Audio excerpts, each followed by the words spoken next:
광림교회는 이미 제 마음속에 한 가족과 같은 그런 교회예요.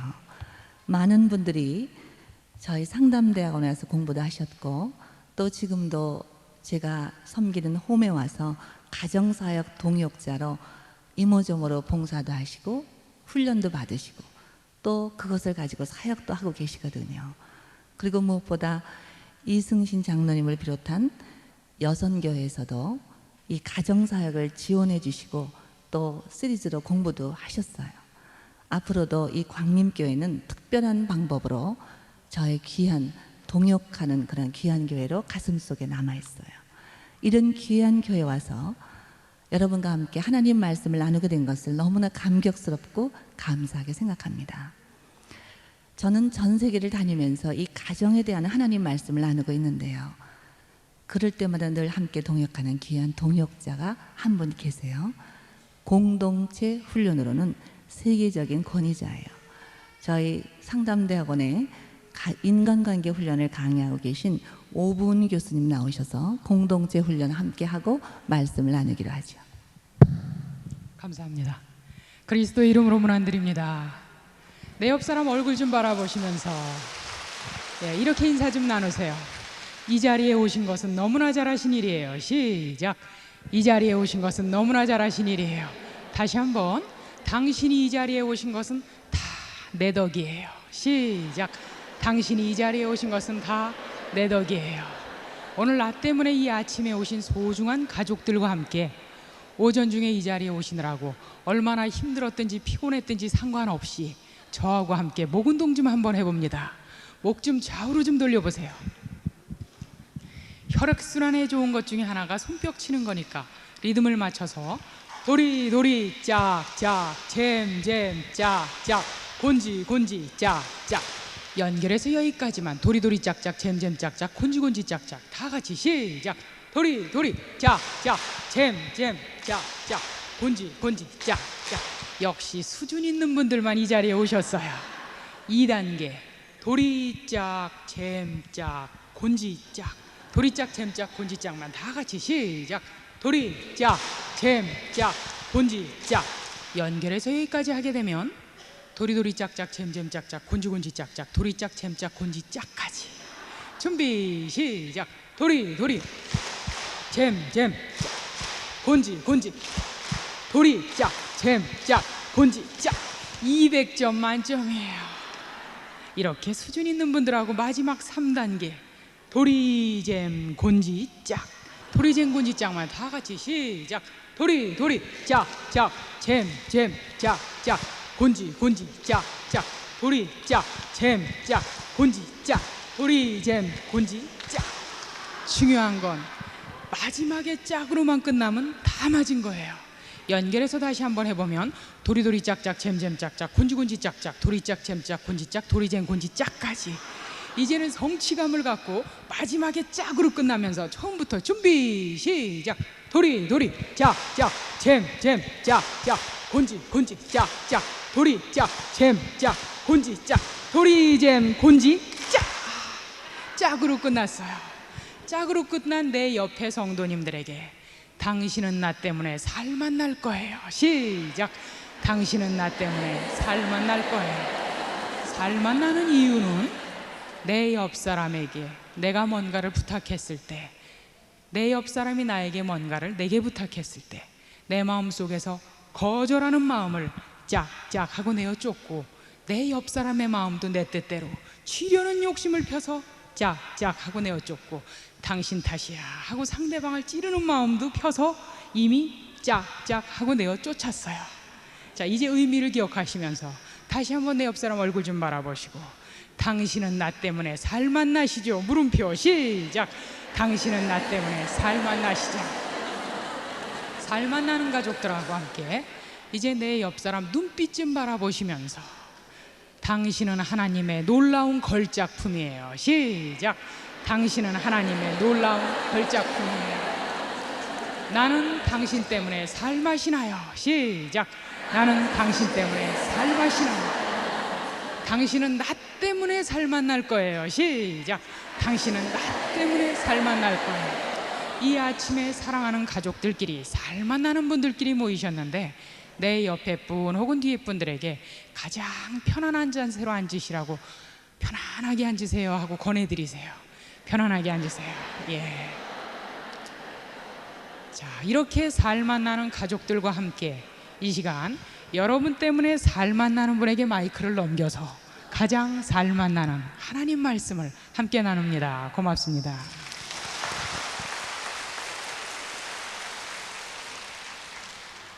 이 시간 정말 여러분 때문에 살만 나는 사람입니다.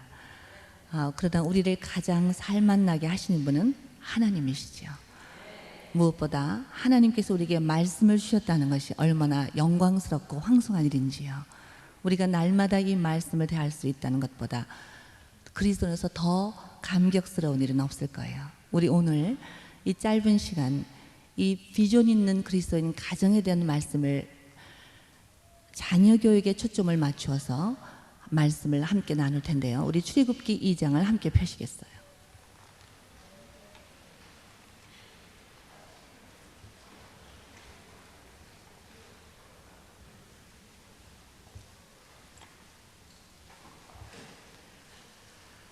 출애굽기 2장 1절부터 10절까지를 함께 읽을 텐데 여러분들이 어떤 방식으로 읽냐면 자, 이쪽 라인에 있는 분들이 1절, 이쪽 라인은 2절, 3절, 4절, 5절, 6절, 7절, 8절, 9절 다 같이 10절은 이렇게 읽기로 할 텐데 자, 자신이 어느 절을 읽어야 될지를 자, 남이 읽을 때 그냥 잘 이렇게 들으시면서 내 차례가 오면 한 목소리로 한번 그렇게 읽어보기로 하죠. 1절부터 시작하시면 2절, 3절, 4절, 5절, 6절, 7절, 8절, 9절 그리고 10절은 다 같이 그렇게 읽기로 하죠. 1절부터 자 시작.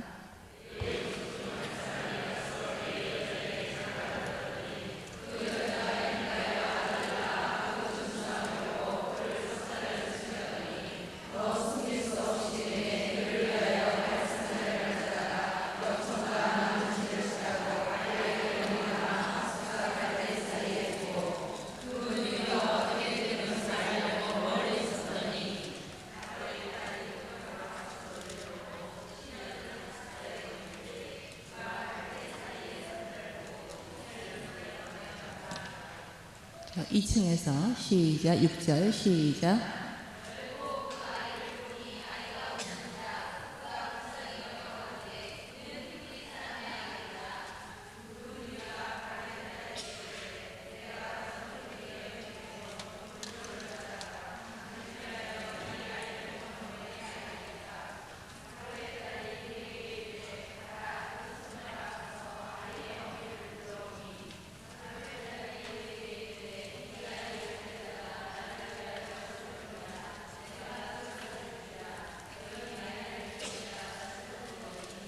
절은 다 같이.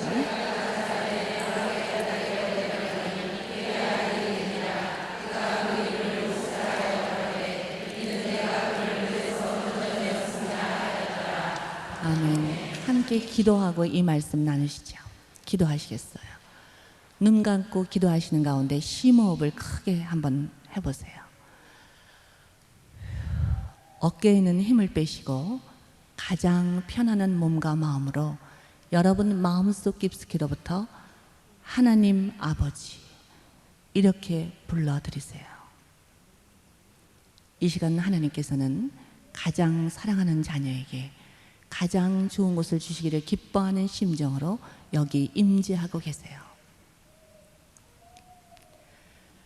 사랑 많으신 하나님 아버지, 우리가 하나님을 아버지라고 부를 수 있는 이 엄청난 은혜를 감사를 드립니다. 하나님 아버지께서 어떠한 사랑으로 우리를 사랑하사 우리로 하여금 하나님의 자녀라 일컬음을 얻게 해주셨는지요. 이 시간 그 하나님 아버지의 심정을 깨닫는 시간이 되게 하여 주옵소서.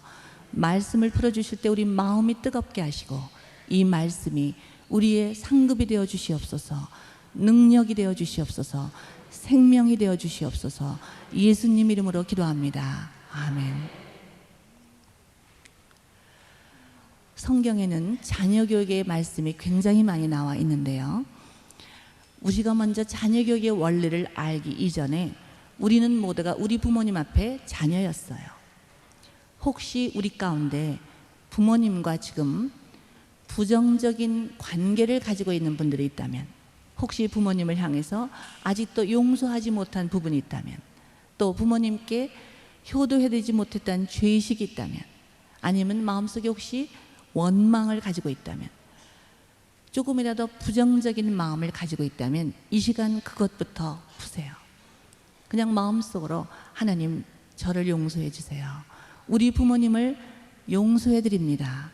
우리 부모님을 축복해 드리기를 원합니다. 우리 부모님을 사랑합니다.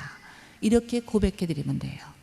그리고 또 이런 계기를 통해서 지금 부모님께서 살아계시다면 멀리 계시든 가까이 계시든 전화를 통해서 혹은 편지를 통해서 아니면 직접 찾아뵙고 부모님께 사랑을 좀 고백해 드리세요. 그 부모님 마음속에 이 자녀로부터 저는 어머니 아버지를 사랑합니다, 이런 고백을 듣는 것보다 더 감격스러운 일은 없어요. 그동안의 모든 불효가 다 용서될 수 있는 그런 놀라운 관계가 되는 거지요. 이렇게 우리가 먼저 우리 부모님과 긍정적인 관계를 가진 상태에서 내 자녀를 하나님 앞에 어떻게 길러야 하오리까 하는 그런 기도를 드릴 때 하나님께서 우리 마음속에 분명히 알려주시고 놀라운 상급이 되게 하시는 것이요. 이 성경 가운데는 우리가 1년 동안 공부를 해도 다 배우지 못할 만큼 너무나 중요하고 정말 생명과도 같은 자녀 교육 원리가 굉장히 많이 나와 있어요. 저는 많은 개교의 지도자들에게 이런 내용들을 훈련을 하고 있어요. 그런데 오늘 그 중에서 가장 시급하다고 생각하는 이 출애굽기 2장 말씀을 통해서 하나님께서는 우리 자녀들을 어떻게 길러야 하는지 그 원리를 함께 나누기로 하죠. 먼저 2절에 보니까 그 여자가 잉태하여 아들을 낳았다 그랬는데 그 여자가 누구지요? 요게벳이에요.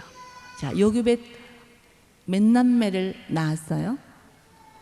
3남매를 낳았죠. 물론 더 많은 자녀를 낳았는지 모르지만 성경에 정확하게 내용이 기록된 자녀는 이 3남매예요. 첫 아이 이름은 뭐죠? 그러실 줄 알았어요. 왜 딸은 빼놓으세요? 자, 미리암이 첫 아이예요. 자, 그리고 아론, 모세. 그 3남매 모두가 한 민족을 해방시키고 하나님의 놀라운 지도자가 되었어요. 이렇게 놀랍게 자녀를 기른 훌륭한 어머니 요게벳을 통해서 오늘날 우리가 낳은 자녀들을 어떻게 길러야 할지 이 말씀의 원리를 한 말씀 한 말씀 묵상해 보기로 하지요. 자, 이 여자가 잉태하여 아들을 낳아 무엇을 봤다고요? 그 준수함을 보고. 자, 뭘 봤어요? 준수함. 준수함이 뭘까요? 자, 우리가 보통 누구 어린아이들이라든가 누구를 보면서 그애 참 준수하다, 자, 이렇게 칭찬을 할 때는 어떤 모양을 가지고 그렇게 얘기하지요? 보통 남자 어린이들, 남자 아기들, 아주 눈이 반짝반짝하고 반듯하게 생긴 그런 남자 어린이를 가지고 와, 얘 참 준수하다, 그런 얘기를 하잖아요. 영어 성경에는 이 준수라는 단어가 good, 좋다 라는 굿이라는 단어에다가 ly를 붙여서 goodly, 참 보기에 좋다라는 의미로 이 준수라는 단어를 쓰고 있어요. 히브리서 기자는 이 표현을 어떻게 하고 있냐면 모세의 부모가 모세를 낳았을 때 그 아이가 아름다운 아임을 보고라고 얘기했어요. 자, 우리 믿는 부모님들은 자녀를 낳았을 때 자기 자녀가 얼마나 아름다운 아이인가를 먼저 보고 알아야 돼요. 여러분, 자녀를 낳았을 때 그 아이를 딱 보는 첫 그 눈, 첫 마음, 첫 감정이 어때요? 그런 느낌이 들지요. 저를 소개해 주신 것처럼 저는 2남이녀 4남매를 낳은 어머니인데요. 제가 4남매를 낳았을 때 이제 친지들이 오셔서 축하해 주시죠. 그리고 아기를 딱 보고 첫 마디가 뭐예요? 어쩜 이렇게 엄마를 닮았을까? 아빠를 쏙 뺐구나. 얘야 할머니 모습이 있다. 어쩜 이렇게 할아버지를 닮았니? 그 아이의 모습을 보면서 누구의 모습을 보는 거예요? 부모님이나 조부모님의 모습을 보게 되는 거죠. 왜요? 그 아이에게 생명을 전달해 주신 분은 바로 부모님과 조부모님들이시기 때문이지요. 너무나 당연하고 자연스러운 일이에요. 그러나 근본적으로 이 아기에게 생명을 주신 분은 누구일까요? 하나님이세요. 그렇다면 우리는 이 아이에게 부모님이나 조부모님의 모습을 보기 이전에 하나님의 형상을 보고 알아야 돼요. 믿는 부모들은 자기 자녀를 바라볼 때 이 아이는 내가 낳은 내 자녀, 누구를 닮은 그런 자녀, 이런 인식 이전에 하나님의 형상대로 지음받아 하나님의 자녀를 내게 맡겨주셨다라는 사실을 믿음의 눈을 떠서 보고 알아야 돼요. 자, 이 자녀들을 부모들이 그러한 눈으로 보고 알을 때에 부모만 그렇게 인식하는 것이 아니라 자녀 자신에게도 그렇게 인식을 시켜 주어야 돼요. 저는 사실 딸, 아들 이렇게 낳았어요. 정말 200점 만점이래요. 정말 참 좋은 배열이에요. 그런데 그게 제 맘대로 됐겠어요? 요번엔 요런 딸을 낳았으니까 요 다음엔 요런 딸을, 요번엔 요런 아들을, 이렇게 해서 계획적으로 낳은 게 아니잖아요. 그 자녀가 아들이요 딸이요 그런 외모에, 그런 독특한 성격에 우리 가정에 이때에 태어난 것, 누구의 아이디어예요? 하나님의 아이디어예요. 그 자녀는 내 자녀이기 전에 하나님의 놀라운 자녀들을 내게 당분간 맡아 기르도록 맡겨주신 나는 청지기 직분을 하고 있다는 사실이에요. 그 사실을 우리 자녀에게 분명히 알려주셔야 돼요. 저는 딸에게는 예쁘다는 칭찬을 많이 해줘요. 자기 딸 예뻐하지 않는 엄마가 어디 있어요. 어머니는 자기 딸처럼 예쁜 아이가 없는 거지요. 마음껏 칭찬을 해주실 수 있지요. 우리 혜연이 어쩜 이렇게 예쁘게 생겼지? 그러면 딸들은 너무 행복해하죠. 고개를 갸우뚱하면서 아주 흐뭇해요. 얼른 물어보죠. 그런데 누가 날 이렇게 예쁘게 만드셨을까? 그럼 고개를 갸우뚱하면서 하나님. 그래요. 여러분 자녀들에게 그런 인식을 심어줘야 되죠. 저는 초봄이 되면 아이들을 데리고 자연을 많이 감상할 수 있는 시간을 갖게 되죠. 이 자녀들과 자연을 많이 감상한다는 것은 참 가치 있는 일이에요. 저희 집 마당에 많은 과일 나무가 있었고 그리고 잔디밭도 있었어요. 한국의 초봄, 참 생명의 신비를 느끼게 하는 아름다운 계절이지요. 그 죽은 것 같은 앙상했던 나무까지 새싹이 탁탁 불그러져 나오는 그런 아름다운 계절이잖아요. 저는 우리 아이들에게 얘들아 새싹 찾기 놀이 하자. 그럼 애들이 와 하고 마당으로 나가요. 그리고 찾기 시작하는 거죠. 엄마 요 나무도 살았다. 여기도 있다. 그런데 아직 어렸던 우리 아들이 마당의 잔디를 이렇게 내다보고 있더니 엉뚱한 질문을 던져요. 엄마 잔디가 왜 파래? 뭐라고 대답하죠? 얘는 잔디니까 파랬지 별걸 다 물어. 이렇게 대답해 버린다면 그 아이 마음속에 인생의 호기심이라는 새싹을 짓밟아 버리는 것과 똑같은 행동이 될 거예요. 저는 그 아이와 똑같은 눈으로 잔디를 보기를 원했어요. 정말 잔디가 예쁘구나. 하나님은 위대한 예술가야. 너도 그림 그릴 때 한 가지 색깔로만 그리지 않잖아. 하나님께서도 온 천하를 만드실 때 한 가지 색깔로만 만드신 게 아니지. 하늘은 하늘빛으로, 구름은 구름빛으로, 꽃들은 여러 가지 색깔로, 그리고 무지개는 무지개 색깔로 말이야. 그렇게 위대한 예술가인 하나님이 이 세상에서 가장 아름답게 만든 작품이 누군 줄 알아? 누구겠어요? 그렇죠. 바로 너야. 하면서 그 예쁜 눈을 가만히 들여다봐요. 그 순간만큼 우리 아이 마음속에 와, 나는 하나님의 작품이구나. 그런 긍지를 느끼는 순간이 없어요. 저희는 온 가족이 미국에 살다가 한국에 돌아왔는데 그 돌아왔을 때 우리 아들이 초등학교 4학년이었어요. 많은 친지들이 오셔서 저희를 환영해 주시면서 우리 아들을 보고 어휴 그 녀석 잘생겼구나. 초등학교 4학년 남학생들 어른들이 잘생겼다 그러면 참 부끄러워하기도 하고 또 수줍고 민망하고 이렇게 좀 이렇게 부끄러워서 숨는데 우리 아들은 어른들이 너 잘생겼구나 그러면 뭐라는 줄 아세요? 나도 알아요 그래요. 물론 영화의 I know의 직역이지만 어릴 때부터 하나님의 형상대로 지음받아라는 긍지가 있기 때문에 너무나 자연스럽게 그런 말들을 받을 수가 있는 거죠. 자, 내 자녀는 아니지만 내 옆에 사람, 믿음의 가족이니까 옆에 사람 얼굴 좀 보시면서 연습 좀 해볼까요? 당신은 하나님의 놀라운 걸작품이에요. 자, 시작. 당신은 하나님의 놀라운 걸작품이에요. 자, 이렇게 우리 자녀 속에서 하나님의 형상을 볼 수 있는 부모님들, 그런 부모들은 우리 자녀를 다른 아이들과 비교하는 실수를 범하지 않아요.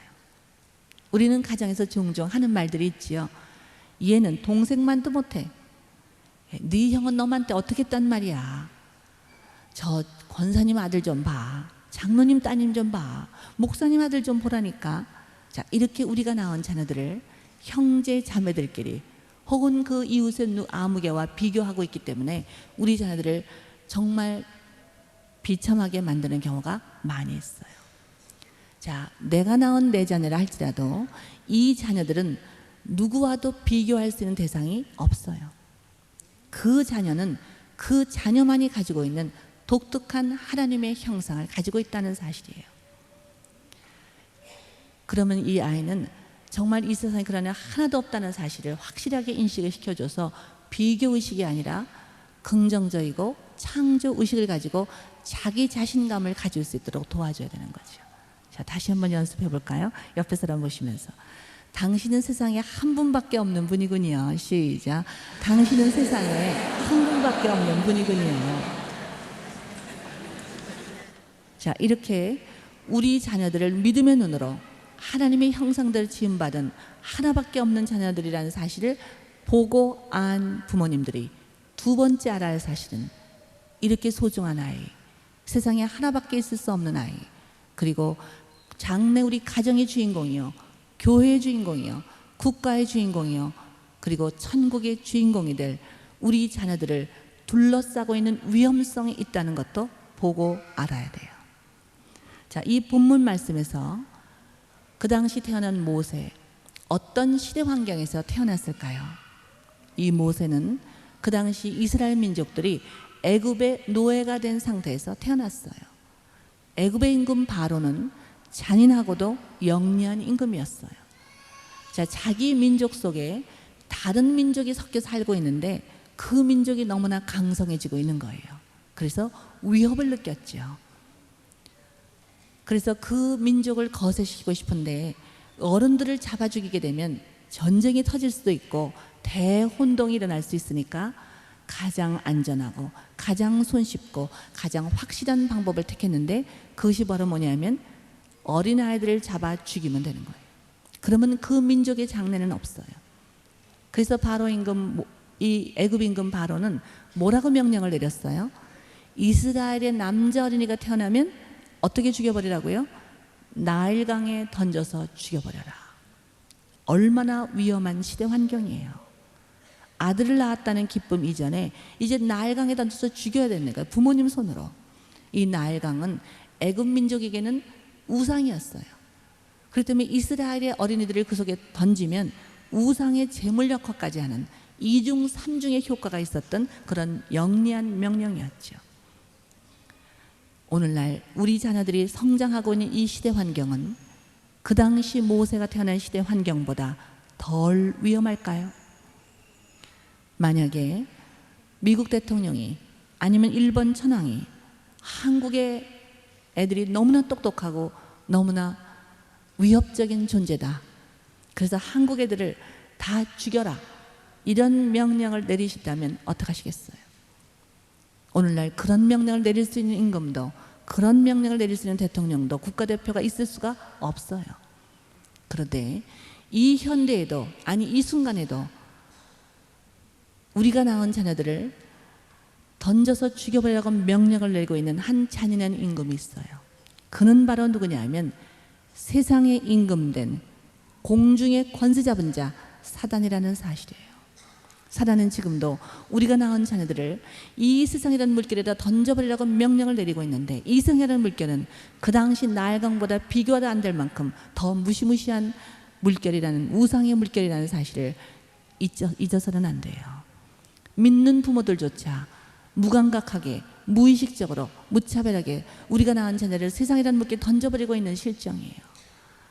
우리 자녀가 성장하고 있는 이 세상이라는 물결이 얼마나 위험한지 생각해 보셨어요?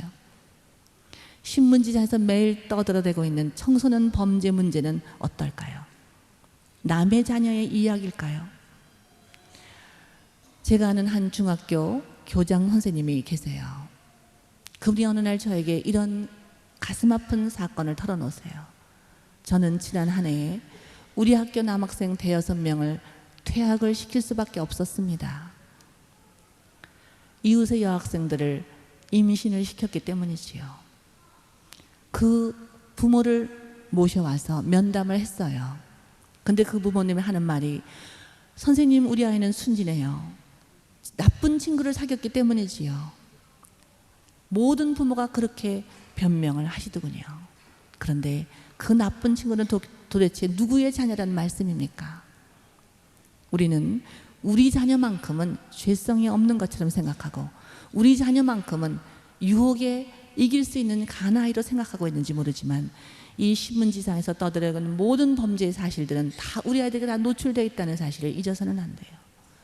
우리 자녀를 둘러싸고 있는 위험성이 어떠한지 몇 가지만 예를 들어 드릴까요? 신체적인 위험성이요.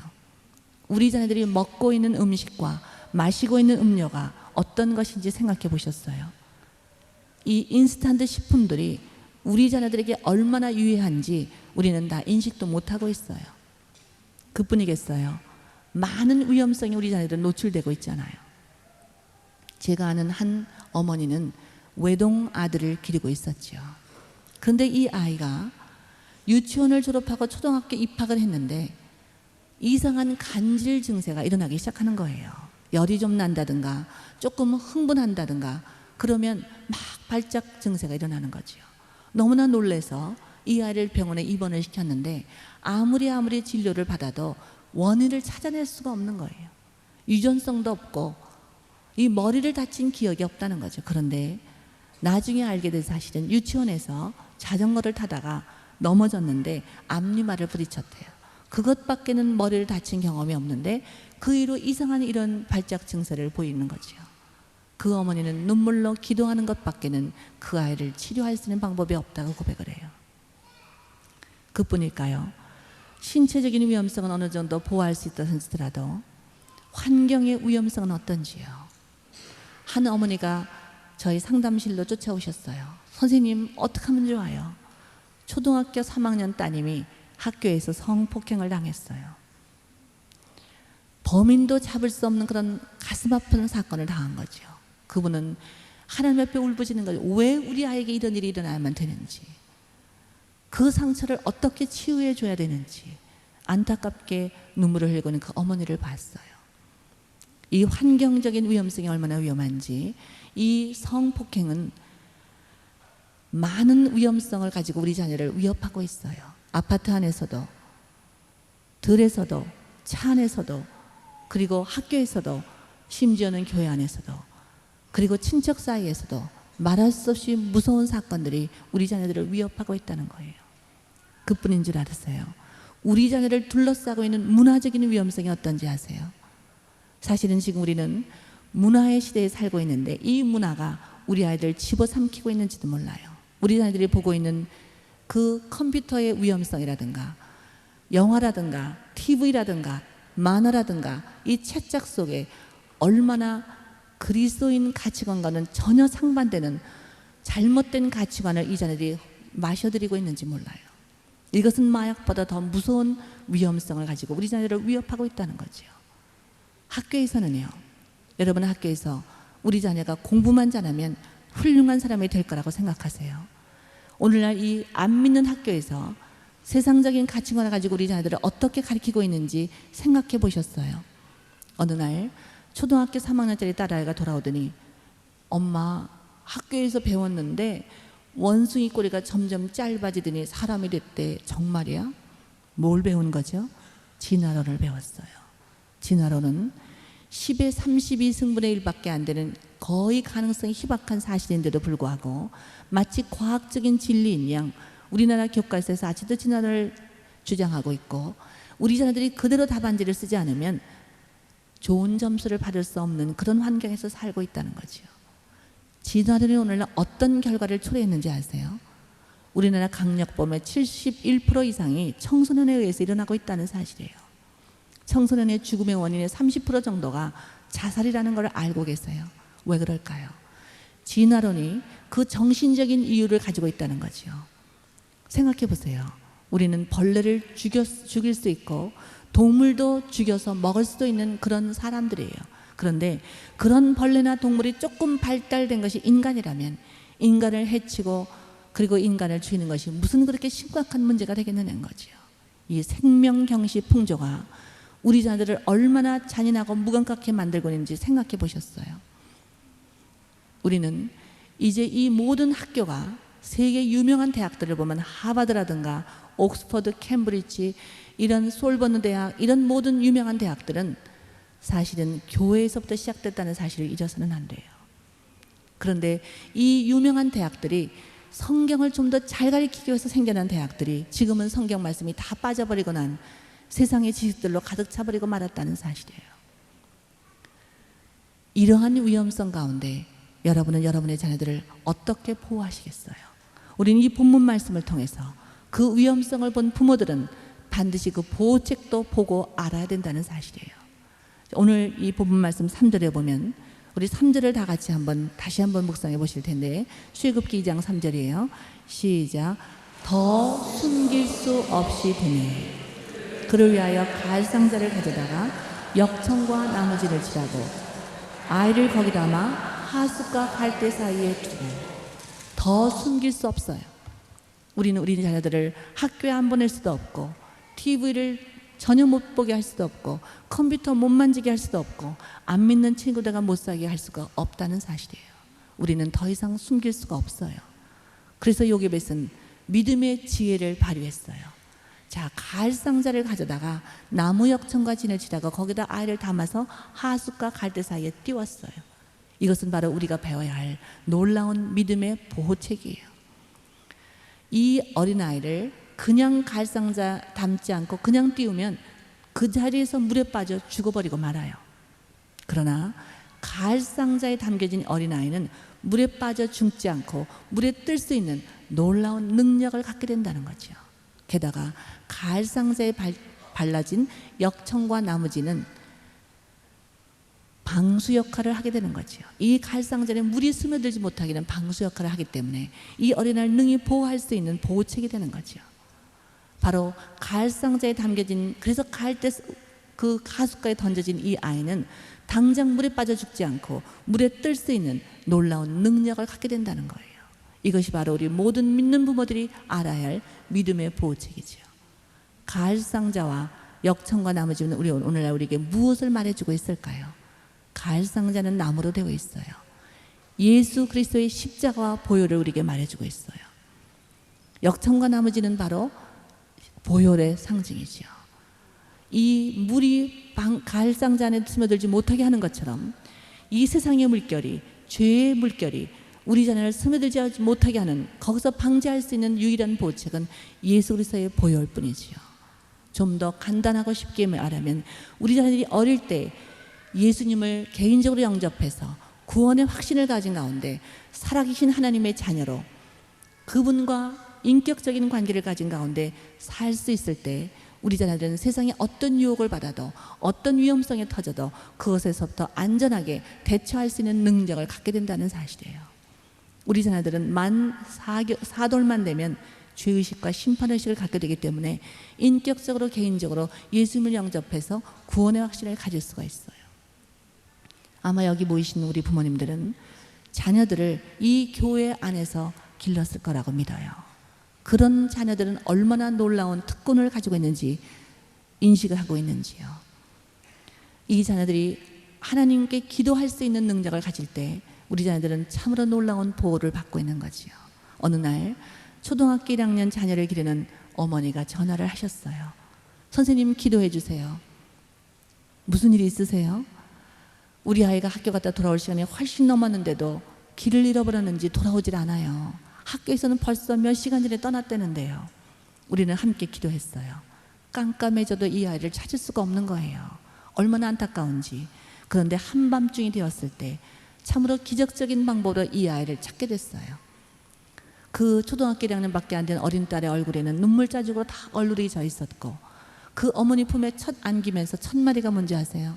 엄마, 나 기도했어. 그 어머니도 그 아이를 끌어안으면서 나도 널 위해서 기도했단다. 얼마나 감격스러운 만남이었는지요. 그 아이가 1학년밖에 안 됐지만 내가 위험하거나 하는 것을 느끼는 순간 기도할 수 있었다면 얼마나 심리적으로도 안정되고, 또 무엇보다 살아계신 하나님, 귀를 지으신 자가 듣지 아니하시라고 선포하시는 그 하나님께서 그 어린아이의 기도에도 귀를 기울이고 계셨다는 사실이요. 그리고 우리 자녀들을 기를 때 우리 부모들이 완벽하게 우리 자녀를 보호할 수가 없다는 사실을 잘 알고 계시지요. 저는 내 아이를 기르면서 기도하지 않고 자녀를 기르는 부모는 강심장이다라는 생각을 해요. 우리 부모가 자녀를 위해서 기도하는 것만큼 놀라운 보호책은 없다는 사실이에요. 그리고 그 자녀가 기도의 능력을 알고 그리고 하나님께 기도할 수 있을 때 얼마나 안전한 보호책이 되는지요. 이렇게 놀라운 보호책을 한 믿음의 부모들은 네 번째 알아야 할 사실은 이렇게 하나님께 헌신하고 맡기고 기도 가운데 기르렀을 때 그 자녀를 기른 데 대한 하나님의 놀라운 상급이 약속되어 있다는 사실이에요. 우리 모세, 자, 갈상자에 담아서 띄웠어요. 어떻게 됐어요?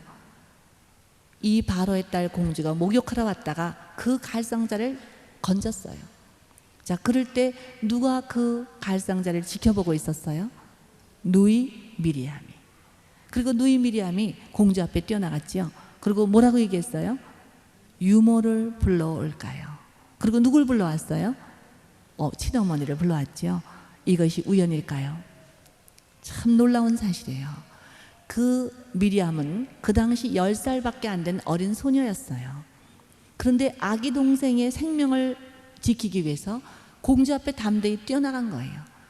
그 노예 계급의 소녀가 공주 앞에 뛰어나가는 것은 보통 용기를 가지고는 안 되는 일이지요. 그리고 공주가 아기를 예뻐서 안았는데 울어요.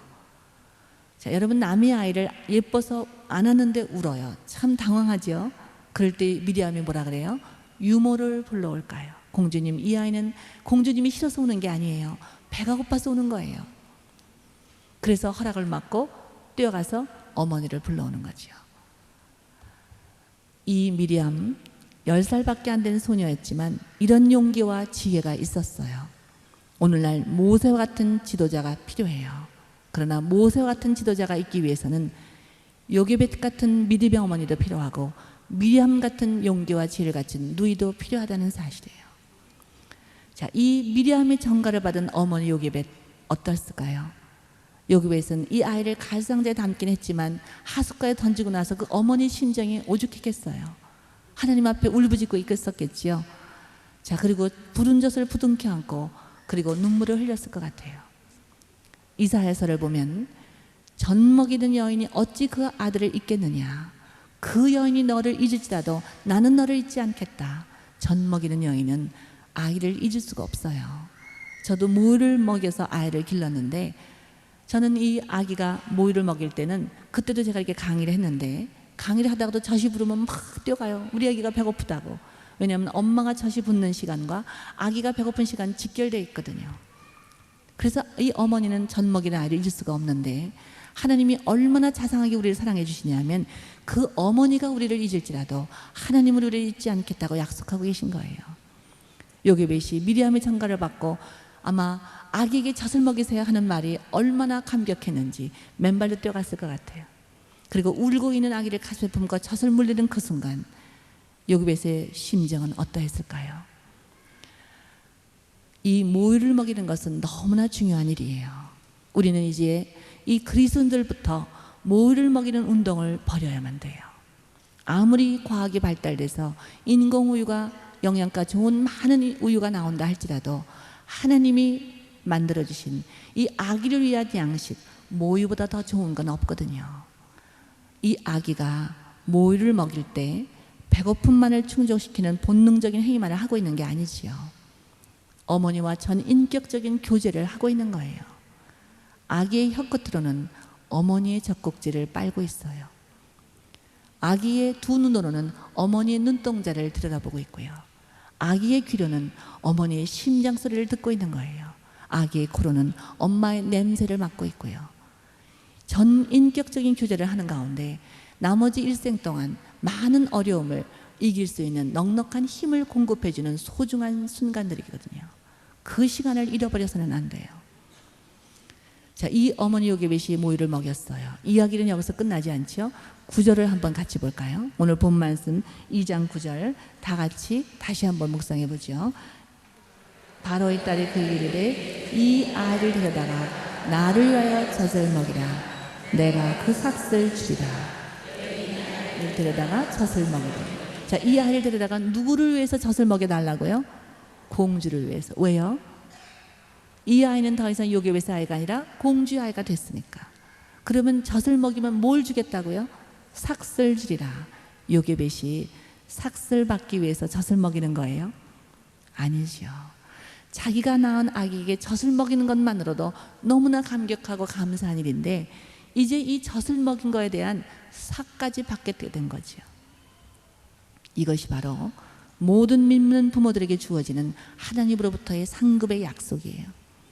우리가 낳았지만 더 이상 내 자녀가 아니라 하나님의 자녀입니다 하고 헌신해서 기르는 부모들에게 하나님은 이 약속의 말씀을 주셨어요. 그 자녀는 하나님의 자녀이기 때문에 그 자녀를 위해서 투자한 모든 것은 누가 갚아주세요? 하나님이 갚아주세요. 우리는 이 자녀를 기를 때에 그런 긍지와 그런 기대와 그런 소망을 갖고 기르지 않으면 안 돼요. 저는 이 광림교회를 생각하면서 참 부러운 점이 많아요. 김선도 목사님 네 분을 참 존경하게 됐어요. 특별히 자녀를 잘 길러서 믿음의 그 놀라운 유산을 물려주고 참으로 이 사역을 동역할 수 있던 부모처럼 감격스러운 부모가 어디 있겠어요. 이 요괴벳은 모세를 길렀을 때 그 모세가 나중에 이 민족들을 이끌어냈을 때 얼마나 감격했겠어요.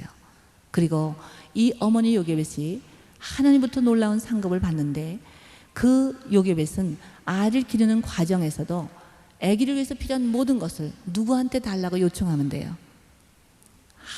공주한테 달라 그러면 돼요. 그러면 자기가 공급해 줄 수 있는 거하고는 상대가 안 되는 최고의 좋은 것들을 풍성하게 공급해 줄 수 있었겠지요.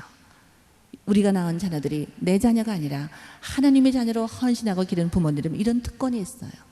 여러분 자녀를 위해서 필요한 거 있으세요? 하나님께 담대하게 구하세요.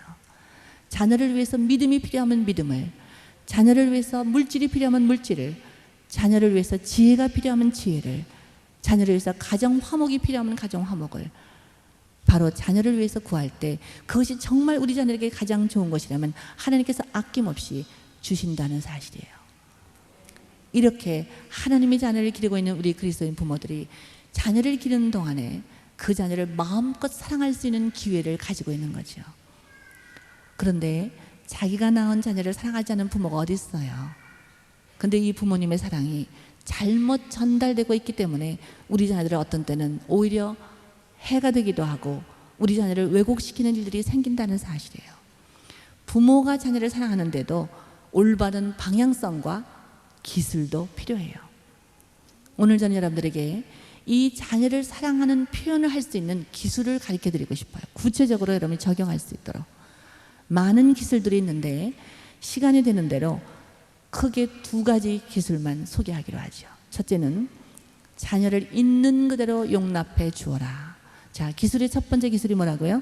자녀를 있는 그대로 용납해 주어라. 자, 두 번째 기술은 자녀에게 자발성을 길러 주어라. 자, 자녀에게 뭘 길러 주라고요? 자발성을 길러 주라고요. 자, 이제 이 자녀들을 있는 그대로 용납하기 위해서는 나는 너를 있는 그대로 용납한다라는 표현을 하셔야 되는데 그 표현할 수 있는 네 가지 구체적인 방법을 보여드리겠어요. 첫 번째 기술은 자녀에게 귀를 기울여 주어라. 자, 어떻게 주라고요? 자녀에게 귀를 기울여 주라고요.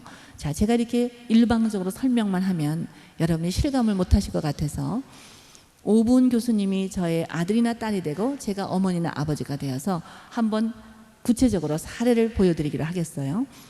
자, 이제 처음에 제가 그 어머니인데 TV를 보고 있는 거예요. 연속극을 지금 보고 있는 거예요. 자, 우리 어린 아들이 돌아오는 거죠. 에이 참, 왜? 엄마. 왜? 처리가 아, 그래서 어떻게 됐단 말이야? 철이가 날 때렸단 말이야. 아, 그래서 어떻게 됐냐니까? 엄마는 날 보고 있지도 않잖아. 아, 귀로 다 들려. 말해봐. 아, 정말 들려요, 안 들려요? 들려요. 귀로 들려요. 그러나 우리 자녀가 엄마가 내게 귀를 기울였다라고 실감을 해요? 못해요. 이 귀를 기울여 준다는 것은 그냥 귀로만 듣는다는 얘기가 아니에요. 자, 그러면 이렇게 세미나에 다녀온 우리 부모님들은 어떤 반응을 보여야 할까요? 에이, 엄마. 왜? 철이가 날 때렸어요. 그래서 텔레비를 잠깐 끄세요. 그래서 난 철이랑 안 놀 거예요. 엄마 난 정환이랑 놀 거야. 정환이는 괜히 싸움을 걸진 않거든요. 엄마 나 나가 놀게. 달라진 게 뭐가 있어요? 그냥 보던 텔레비를 잠깐 끄고 아이를 쳐다보면서 끄덕끄덕 해준 것. 몇 분 걸려요? 1분이면 좋게요.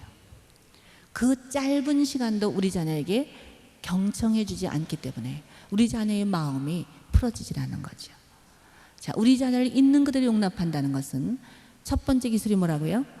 귀를 기울여 주어라. 자, 이제 우리 자녀를 있는 그대로 용납하는 두 번째 기술은 뭐냐면 자녀의 마음을 이해해 주어라. 자, 자녀의 마음을 어떻게 주라고요? 이해해 주라. 자, 이번에는 학교 다니는 따님이에요. 자, 학교 갔다 돌아오는 거죠.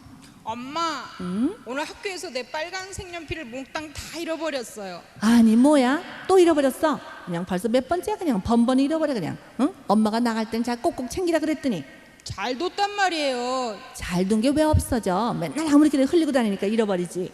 다음부터 다시는 엄마한테 얘기해나 봐라. 자, 엄마가 따님에게 주고 싶은 메시지가 뭐예요? 잘 챙겨라. 그걸 가르쳐 주셔서 한 거지요. 근데 우리 따님은 더 이상 엄마랑 말하기도 싫다는 얘기죠. 자, 그러면 이 세미나에서 공부하거나 어머니는 어떤 반응을 보이게 될까요? 엄마, 오늘 학교에서 내 빨간 색연필을 몽땅 다 잃어버렸어요. 저런 속상했겠다. 예, 제가 제일 좋아하고 아끼는 색깔인데. 그래, 너 그거 산 지 얼마 되지도 않잖아. 이제 나갈 땐 가방 속에 꼬박꼬박 잘 넣어둬야 되겠어요. 잘 생각했다. 엄마 나 숙제할게. 엄마가 구태여 왜 잃어버렸니? 잘 챙겨라. 이런 잔소리 하지 않아도 뭐만 했어요? 속상했겠다. 그 자녀의 마음을 먼저 이해를 해준 거죠. 그러니까 스스로 이제는 잘 챙길 거야. 그런 마음이 생긴다는 거죠. 자, 어떻게 해주라고요? 자녀의 마음을 이해해 주어라. 자, 세 번째 기술인데요. 이 자녀가 마음으로 느끼고 있는 감정을 말로 표현해 주어라. 자, 자녀의 감정을 뭘로 표현해 주라고요? 말로 표현해 주어라. 자, 이번에는 다시 아들이 돼 볼까요? 엄마, 내가 어항 속에서 기들리더니 청거부기가 죽었어요. 아이고, 사내 녀석이 맨날 찡찡거리는 거. 그까지 거북이 한 마리 죽은 거 가지고 뭘 이렇게 찡찡거려. 거북이가 죽었단 말이에요. 아, 죽은 걸 어떡해. 엄마가 시장 가서 한 마리 새로 사다 주면 되잖아. 누가 새 거 사달래요? 새 건 싫어요. 아, 그럼 죽은 걸 어쩌란 말이야. 에이, 죽어갖고. 에이, 사내 녀석이 맨날 찡찡거려 그냥. 여기서 조심할 게 하나 있어요. 우리 현대 부모님들 너무나 물질로 빨리 보상을 해줘요.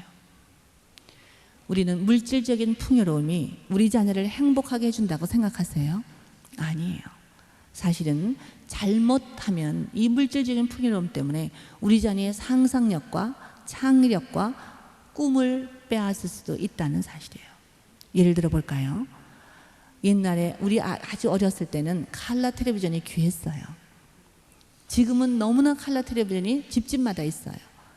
그러면 옛날에 우리는 라디오를 듣고 자랐잖아요. 그러면 백설공주가 나오면 드레스는 무슨 색깔일 거야? 이렇게 생겼을 거야.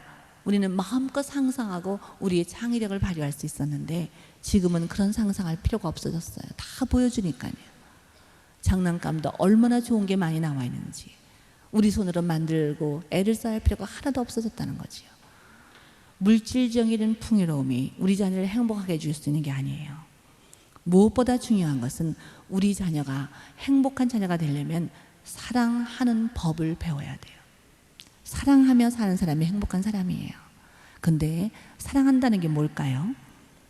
사랑한다는 것은 사랑하는 대상 때문에 기쁨을 얻고, 사랑하는 대상 때문에 유익을 얻고, 사랑하는 대상 때문에 내가 행복해지는 것 아니에요.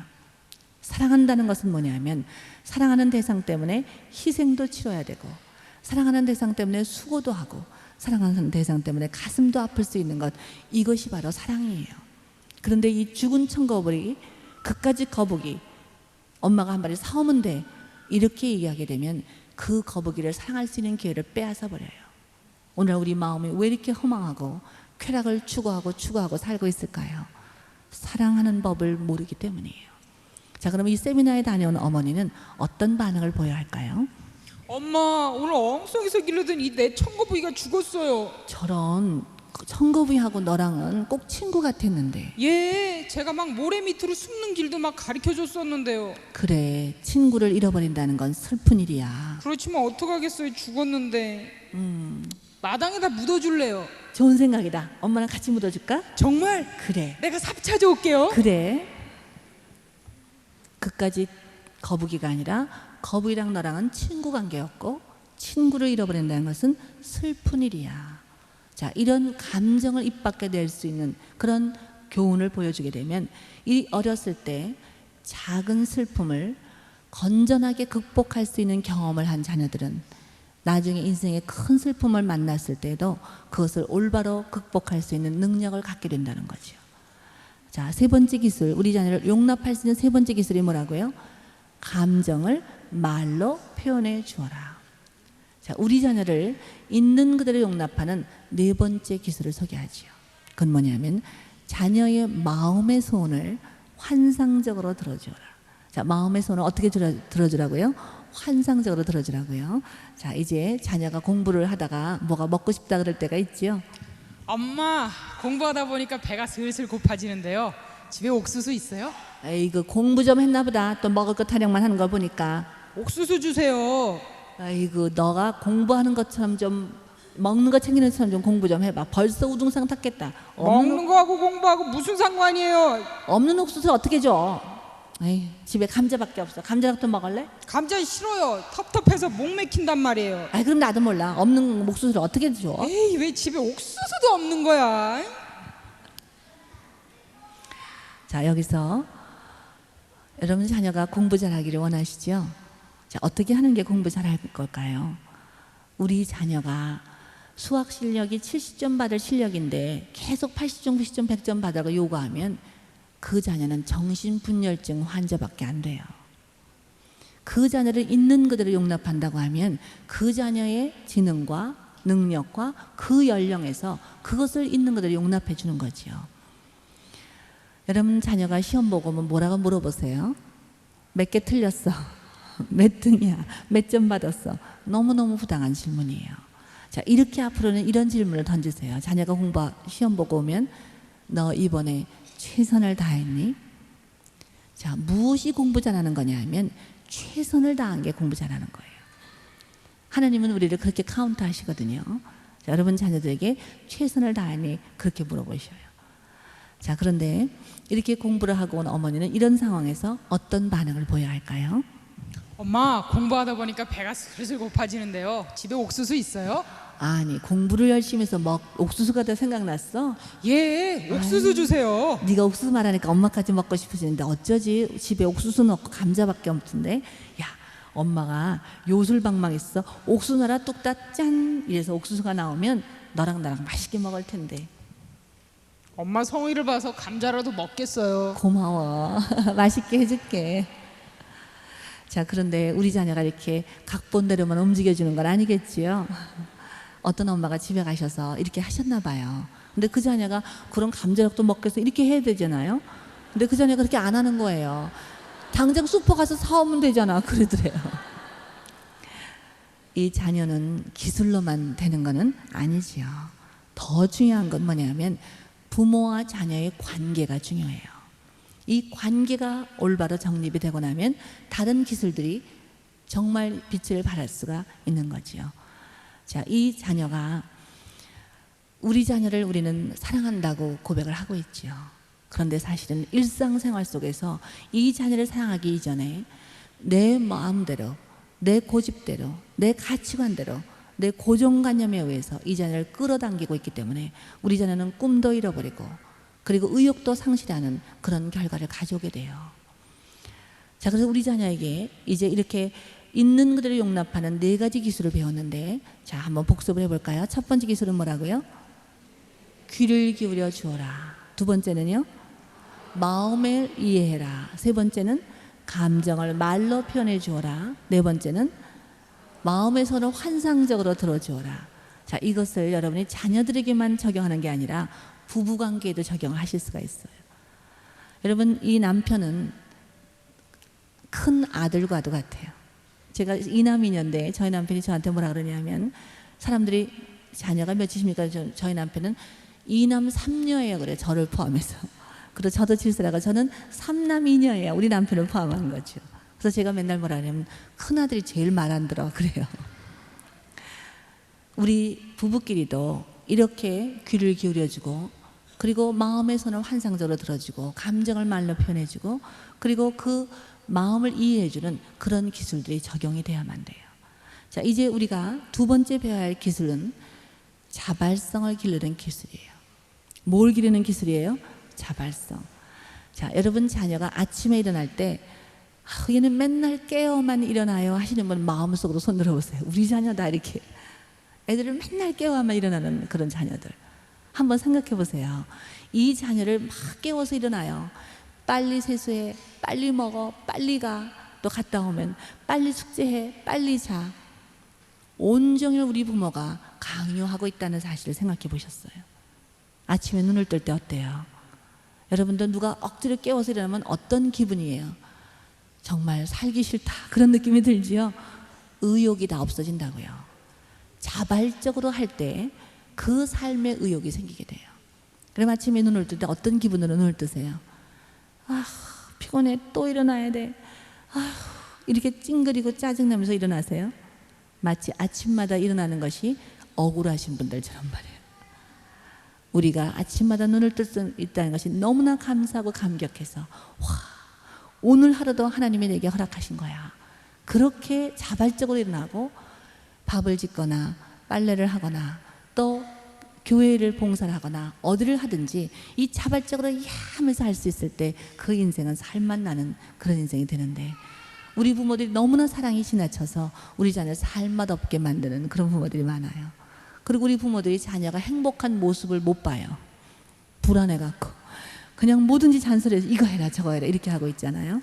자, 옆에 사람하고 한번 연습 좀 해보세요. 당신 때문에 살맛이 나요. 자, 자발성 기르는 첫 번째 기술을 자녀 스스로 선택할 수 있는 기회를 주어라. 자, 자녀 스스로 뭐 할 수 있는 기회예요? 선택할 수 있는 기회를 주어라. 자, 이 기술도 우리 5분 교수님과 함께 실제적인 모습을 보여드릴까요? 지금 따님이 유치원 가려고 하고 있는 거예요. 엄마, 오늘 유치원 가는데 옷 뭐 입고 가죠? 예, 바람 불고 추워. 빨간 세타 입고 가. 빨간 세타는 미워. 아, 미운 게 어딨어? 추운데 안 입어? 빨간 세타는 밉단 말이에요. 조그만 게 벌써부터 모양밖에 몰라. 그냥 입고 가. 빨간 세타는 미운데. 아유, 저 고집이 그냥. 자, 이런 상황에서 누가 이겨야 할까요? 여러분 가운데 따님이 이겨야 한다고 생각하시면 한번 손 들어보세요. 따님이 이겨야 된다. 그러니까 싫으면 안 입힌다. 또 어머니가 이겨야 된다고 생각하시면 한번 손. 따님이 이기면 어떻게 되죠? 안 입고 가지요? 그럼 어머니 마음이 어때요? 하루 종일 불안하지요? 저게 감기 들 거야. 그래서 갔다 와서 기침만 콩 하면 그거 빡! 이렇게 얘기하는 거죠. 만약에 엄마가 이기면요, 억지로라도 입히겠지요. 그러면 따님 마음이 어때요? 하루 종일 기분이 안 좋아요. 엄마 때문에 난 밉게 보일 거야. 이런 마음 때문에 똑똑한 애 같으면 가다가 싹 벗어버리면 그만이지요. 자, 여기서 중요한 건 가족 간에는 승부욕이 있으면 안 돼요. 부부싸움에도 마찬가지예요. 여러분, 악착같이 남편을 이기지 마세요. 아내들이 악착같이 남편을 이기고 나면 가장 비참한 아내가 돼버리고 말아요. 우리 남편 되시는 분들도 악착같이 아내를 이기려고 하지 마세요. 악착같이 아내를 이긴 남편, 가장 졸렬한 남편이 되고 마니까요. 그런데 우리 부모 자녀 사이에 맨날 싸우고 있어요. 조그만 애한테 먹어? 안 먹어? 누가 이기나 해보자. 안 해? 뭐 승부욕이 있으면 안 돼요. 자, 내가 승리를 하게 되면 내 옆에는 누가 남아요? 패배자가 남아요. 승리자가 되지 마세요. 내 옆에는 늘 패배자만 남게 되니까요. 그러나 사랑하는 자만 되세요. 그러면 내 앞에는 사랑받는 자만 남게 되겠지요. 자, 그럼 이런 상황에서 이렇게 공부를 하고 온 어머니는 어떠한 반응을 보여야 할까요? 엄마 오늘 유치원 가는데 옷 뭐 입고 가죠? 예, 바람 불고 추워. 너 빨간 세타 입을래? 노란 잠바 입을래? 노란 잠바. 아유, 예쁜 색깔 골랐네. 오늘은 병아리 색깔이다. 이쁘다. 자, 자기가 선택했기 때문에 기쁨이 있는 거예요. 자, 자녀에게 어떻게 하라고요? 선택할 수 있는 기회를 주라고요. 이제 모처럼 아이들 데리고 공원에 나가 놀 때가 있지요. 시간이 되면 돌아가야 되잖아요.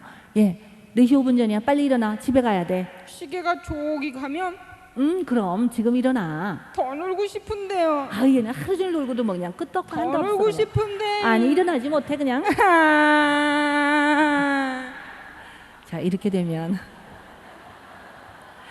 하루 종일 놀아준 엄마도 좌절감을 느끼고 아무리 재밌게 놀았어도 아이 마음속에는 상처만 남는 거죠. 자, 그럼 이렇게 공부하고 온 어머니는 어떤 반응을 보여야 할까요? 예, 시계가 여기까지 오면 집에 가야 돼. 저기까지 오면 너 미끄럼 한 번 더 타고 갈래? 그네 한 번 더 타고 갈래? 미끄럼 한번 그네 한번. 아, 똑똑한 아이예요. 자, 이렇게 자기가 선택한 거에 흥분하니까 그 다음엔 일어날 수 있는 준비를 하게 되는 거죠. 자, 자녀에게 어떤 기회를 주라고요? 스스로 선택할 수 있는 기회를 주어라. 자녀를 자발성을 기르는 두 번째 기술은 뭐냐면 자녀의 노력을 인정해 주어라. 자, 자녀의 노력 어떻게 주라고요? 인정해 주라고요. 자, 아마 자녀를 데리고 외출을 하려고 그러는데 운동화끈을 못 메고 있는 거예요. 엄마. 아유, 빨리빨리 좀. 잘안 묶어져요. 아이, 저 바빠 죽겠는데 엄마가 매줄게. 엄마, 이제 네가 좀 매봐. 난 못 매. 이렇게 되는 거죠. 그럼 이게 세미나 다녀온 엄마는요? 엄마, 신발끈이 잘 안 묶어져요. 아유, 신발끈은 차근차근 하나씩 넣어야 돼. 하나부터 해보자. 요 구멍에, 잘했네. 그다음 이 구멍, 맞았어. 다음 요 구멍. 아유, 잘했어요. 다 됐다. 잘했어요. 자, 이렇게 되는 거죠. 자, 뭐를 인정해 주자고요? 자녀의 노력을 인정해 주라고요. 우리가 간혹 이 병뚜껑이 안 열리는 그런 항아리가 있지요. 엄마, 병뚜껑이 잘 안 열어져요. 단단히 이리 줘봐. 엄마가 열어줄게. 한 번에 딱 열어요. 그러면 어떤 메시지를 전달하는 거죠? 엄마는 잘하고 난 못해.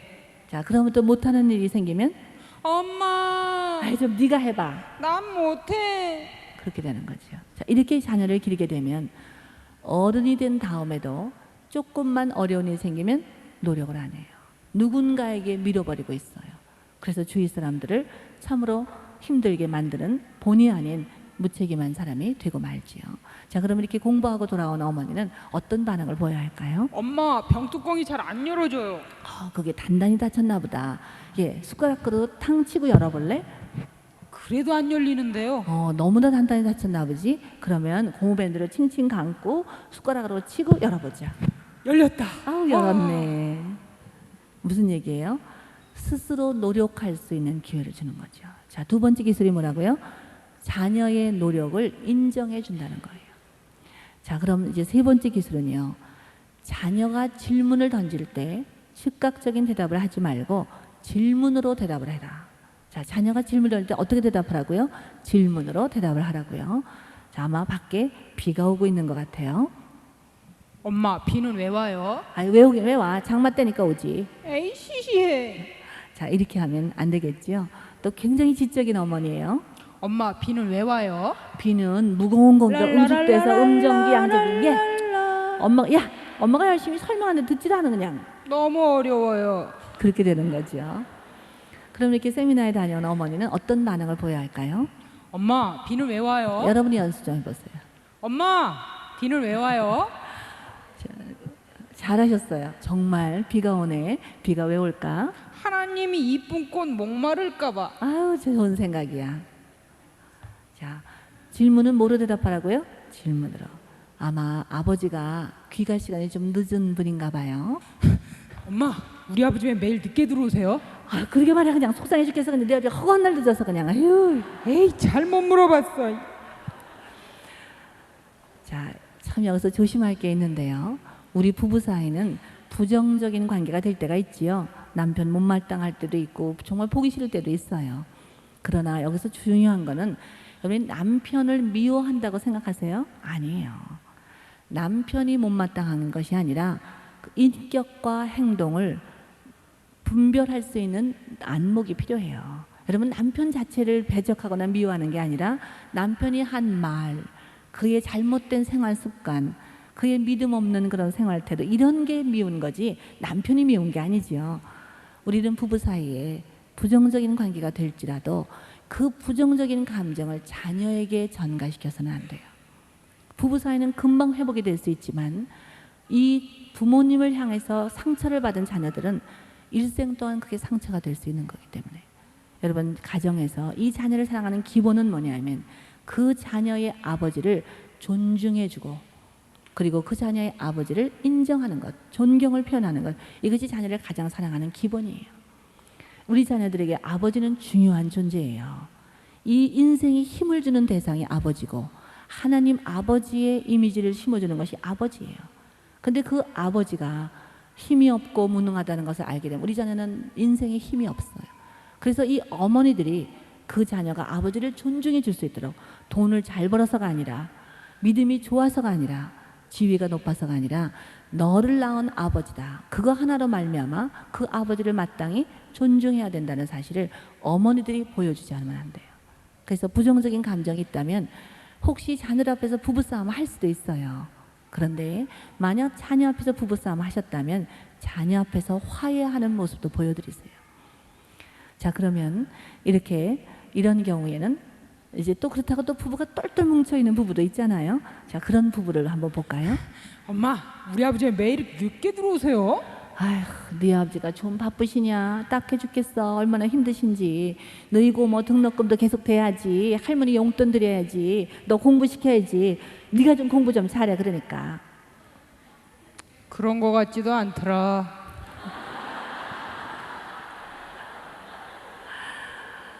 설득력이 없는 거죠. 그러면 이렇게 세미나에 다녀온 어머니는 어떤 반응을 보일지 여러분이 한번 해보세요. 엄마, 우리 아버지 왜 매일 늦게 들어오세요? 한번 연습해 보세요. 시작. 엄마, 우리 아버지 왜 매일 늦게 들어오세요? 아, 네, 잘하셨어요. 정말 오늘도 늦으시는구나. 왜 이렇게 매일 늦으실까? 아버지는 일이 많아서 그럴 거예요. 엄마가 이해하세요. 자, 우리 자녀들의 질문은 뭐로 받으라고요? 질문으로 받아라. 이제 우리 자녀의 자발성을 기를 수 있는 마지막 기술이 있어요. 자녀에게 꿈을 심어주어라. 자, 자녀에게 뭘 심어주라고요? 꿈을 심어주어라. 아마 자녀가 학교에서 연극을 하게 됐나 봐요. 엄마, 학교에서 연극을 하게 됐는데요. 제가 주인공이 돼보면 어떨까? 짠! 아유, 얘가 왜 이렇게 또 나서고 있을까? 네가 무슨 주인공이야? 언제 연극을 해봤다고? 연극 망칠라야. 그래요. 난 못해요. 자, 이러면 얼마나 자녀가 실망하고 좌절감을 느끼겠어요? 또 그렇다고 굉장히 격려하는 부모들이 있지요. 엄마, 학교에서 연극을 하게 되는데요. 제가 주인공이 되면 어떨까? 짠! 우와, 네가 연극의 주인공을 하는 거야? 예! 그래, 너 잘할 거야. 너 잘해야 돼. 엄마 가서 구경할 거야. 잘해. 못하면 어떡하지? 고민된다. 스트레스를 받는 거예요. 그러면 이 세미나에 다녀온 어머니는 어떻게 해야 될까요? 엄마, 학교에서 연극을 하게 되는데요. 제가 주인공이 되면 어떨까? 짠! 와, 연극을 하게 됐다고? 예! 연극은 한번 해볼 만해. 좋은 경험이 될 거야. 전 요번에요. 뭐가 돼도 꼭 한번 해볼 거예요. 빨리 가서 대본 외워야지. 나 대본 외우러 간다. 네, 우리 박수 좀 보내드릴까요?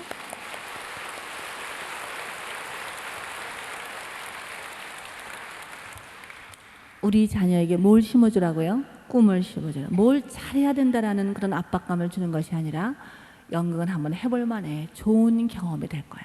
그래서 마음껏 원하는 일을 해볼 수 있는 그 경험을 갖게 해주는 것이 올바른 꿈을 심어주는 구체적인 태도예요. 제가 지금까지 몇 가지 기술을 가르쳐 드렸어요. 그런데 이 모든 기술들 한 가지 원리에서 나온 거예요. 우리는 하나님을 뭐라고 부르죠? 하나님 아버지. 하나님 아버지께서 그 자녀된 우리들을 어떻게 사랑해 주실까요? 우리를 있는 그대로 용납해 주세요.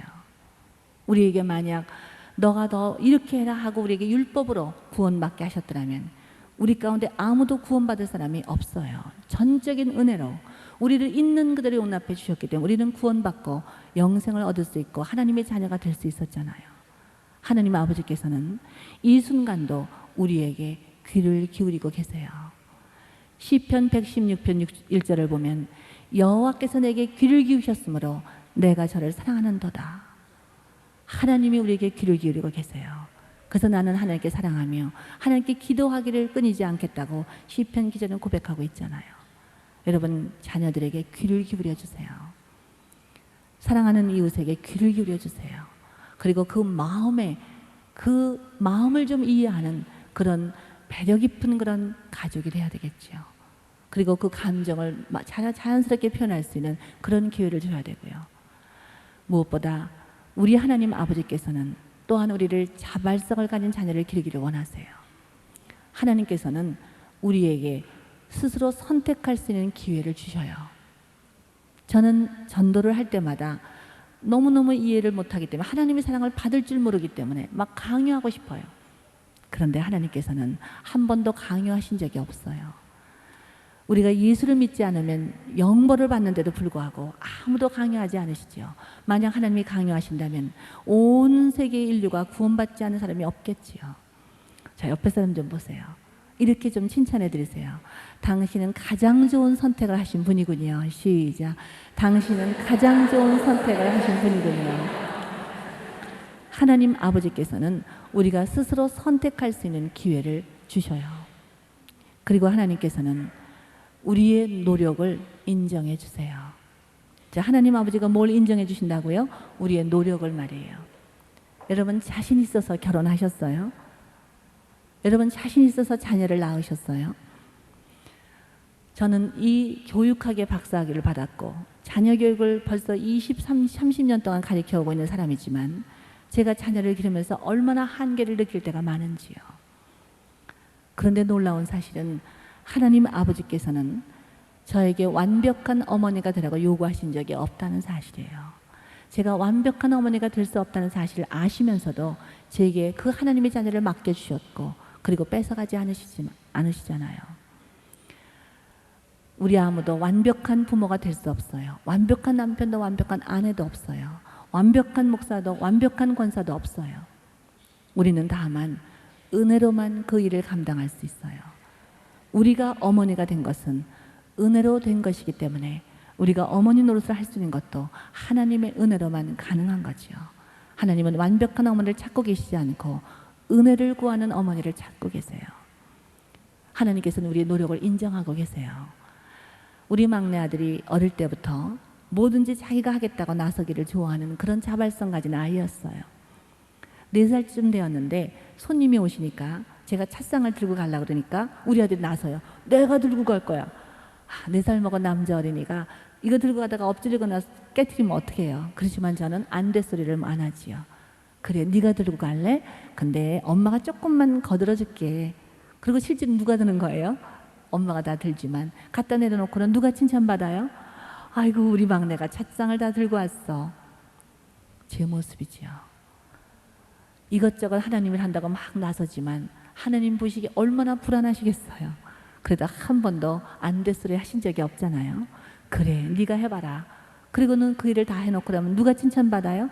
우리가 착하고 충성된 종아, 작은 일에 충성하였으니 큰 일로 맡기라. 이렇게 칭찬하려고 기다리고 계신 하나님 아버지. 내 짐은 쉽고 가볍다 라고 우리에게 가르쳐 주셨어요. 왜 쉽고 가벼워요? 성령께서 다 들고 계시기 때문에 쉽고 가벼울 수밖에 없지요. 그러나 칭찬은 우리 몫으로 남아있는 거예요. 마음껏 하나님의 일을 자발적으로 하세요. 저희 온 가족은 식사를 마치면, 특별히 저녁 식사를 마치면 산에 운동하러 올라가기를 참 좋아했어요. 산책하기를 좋아했는데 저희 집 뒤에는 산이 있었거든요. 근데 산에 올라갈 때보다는 내려갈 때가 더 위험해요. 우리 아들이 아직 어리니까 막내가 올라갈 때는 잘 올라가는데 내려갈 때가 더 넘어지기가 쉬우니까 이현아 엄마가 손잡아 줄게. 그럼 우리 아들은 자존심 상해요. 나도 내려갈 수 있어. 그러거든요. 그러니까 제가 뭐라 그러냐면 이현아 엄마가 넘어질까 봐 그래. 네가 엄마 손 좀 잡아줄래? 응 걱정 마 내가 잡아줄게. 자 누가 누구 손을 잡고 내려가는 거예요? 자 다 내려온 다음에는 누가 엄마가 이러지요. 너 때문에 안 넘어졌어. 고마워. 여다음에 내가 또 잡아줄게. 우리 모습이지요. 우리 인생길에는 올라갈 때도 있고 내려갈 때도 있어요. 그런데 올라갈 때보다 내려갈 때가 더 위험하지요. 그렇게 위기를 느낄 때마다 여러분 누구 손을 잡고 가세요? 하나님의 손을 잡고 간다고 생각하세요? 아니에요. 내가 하나님의 손을 잡고 가는 것이 아니라 하나님께서 내 손을 잡고 가고 계세요. 내 의로운 오른손으로 너를 붙들리라 이렇게 약속하신 하나님 아버지께서 말이에요. 아무리 위험한 오르락 내리막길이라 할지라도 우리는 자신 있게 그 오른손에 붙들려서 안전하게 내려올 수 있다는 사실을요. 하나님은 우리의 노력을 인정하고 계세요. 뿐만 아니라 하나님께서는 우리의 모든 질문에 대해서 즉각적인 해답을 주지 않으세요. 우리 인생에는 해답을 알 수 없는 질문들이 얼마나 많은지요. 왜라는 질문이 우리 마음속에 일어날 때가 얼마나 많은지, 왜 의인이 더 못 사는 것 같은지, 왜 악인이 더 잘 사는 것 같은지, 왜 우리나라는 이러고 있는지, 왜 우리 전 세계는, 왜 이 교회들은, 왜 믿는 성도들은 왜 이 세상에 이렇게 되고 가는지 우리는 그 해답을 알 수 없는 질문들이 우리 가슴 속에 많이 있어요. 그런데 그 모든 왜라는 질문은 예수님께서 십자가에서 다 올려드렸어요. 엘리 엘리 라마 사박다니 나의 하나님 어찌하여 나를 버리셨나이까. 바로 그 어찌하여라는 단어는 왜라는 단어를 다 포함하고 있는 거지요.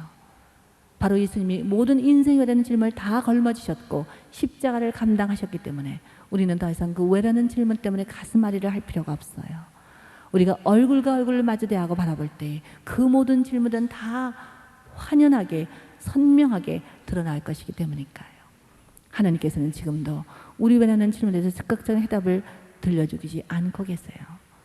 뿐만 아니라 하나님께서는 우리에게 꿈을 갖기를 원하세요. 여러분 지금 연령이 어떤지 모르지만 지금까지 살아온 생애가 문제가 아니에요. 한 분이 저에게 이렇게 상담을 해오셨어요. 선생님 저는 50년을 살아왔는데 지금까지 살아온 모든 삶을 다 지워버리고 싶어요. 그리고 제가 새로운 그림을 그릴 수 있다면 얼마나 좋겠습니까? 그런 회한으로 저한테를 찾아오셨어요. 저는 그분에게 이렇게 얘기했어요. 집사님 지금부터 소망이 있어요. 꿈을 가지세요.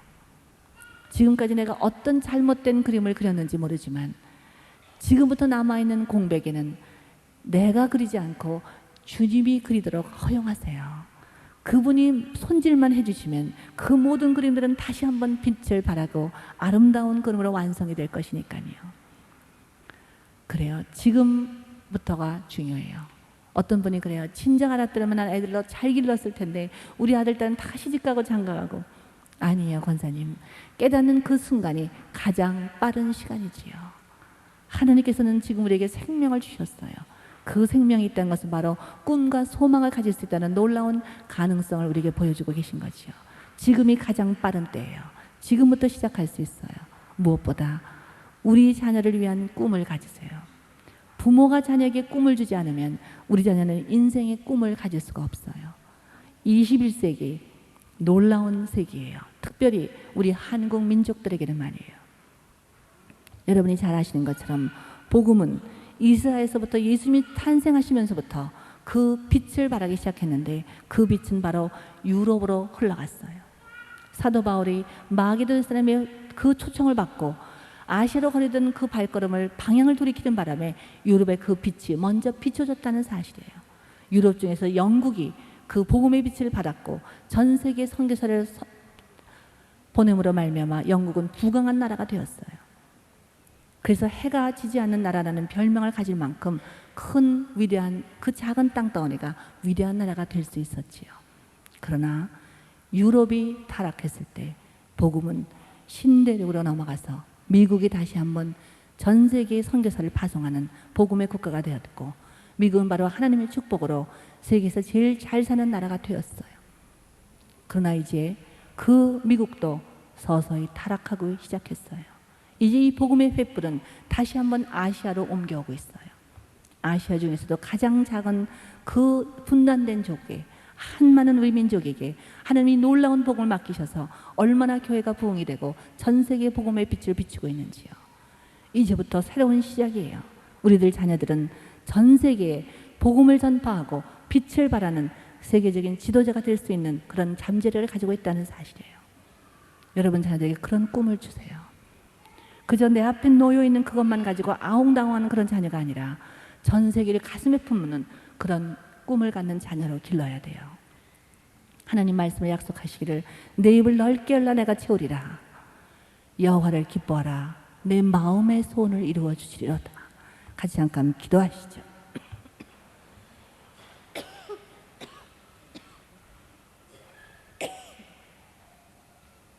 눈 감고 기도하시는 가운데 다시 한번 심호흡을 크게 하세요. 다시 한번 여러분 마음속에 하나님 아버지 불러드리세요.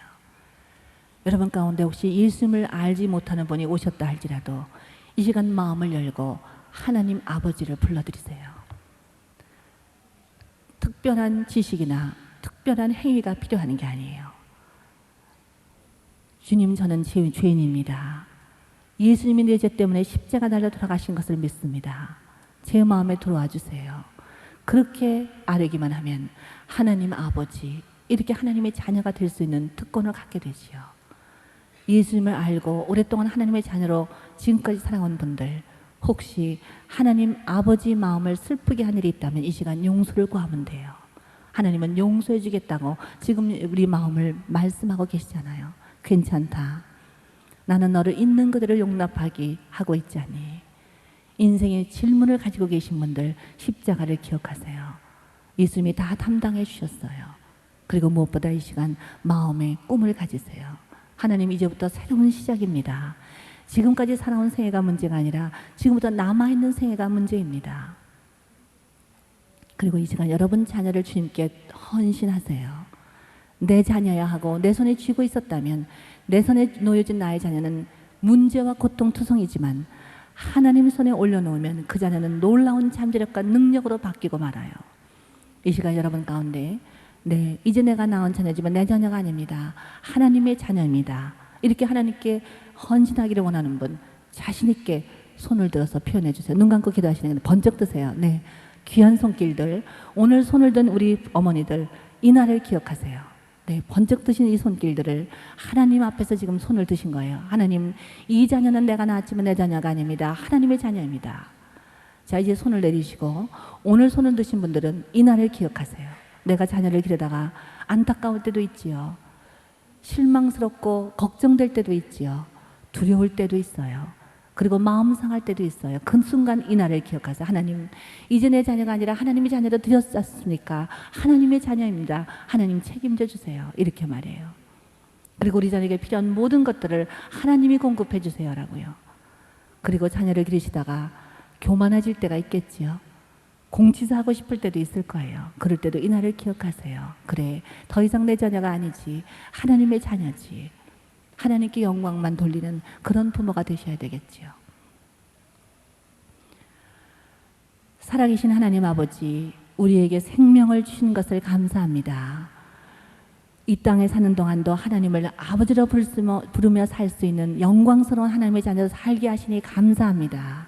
그리고 우리에게 자녀를 허락하셔서 감사합니다. 이제 이 자녀가 내가 낳았지만 내 자녀가 아님을 고백합니다.